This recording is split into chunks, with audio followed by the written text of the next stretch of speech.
Est-ce que vous savez ce que c'est que la stéganographie?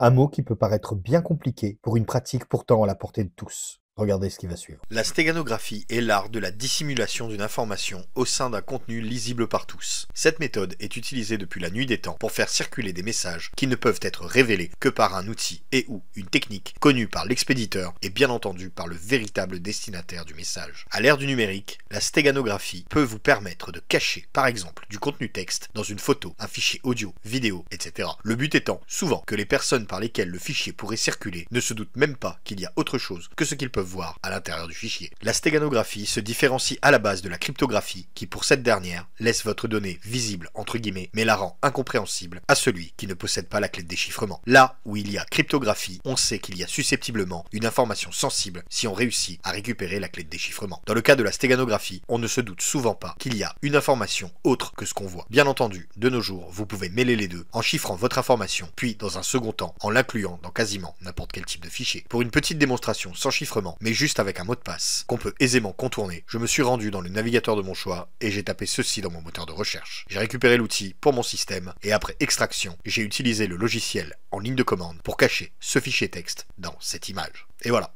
C'est planqué. Mon image fonctionne toujours parfaitement à l'exécution. J'envoie mon image à mon destinataire qui pourra donc lire mon message caché avec la bonne commande et le mot de passe sans aucun problème.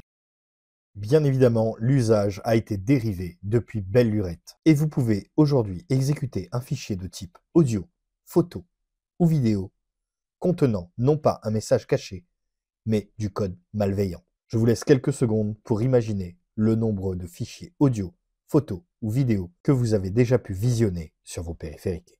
Flippant, non? Soyez donc très vigilants.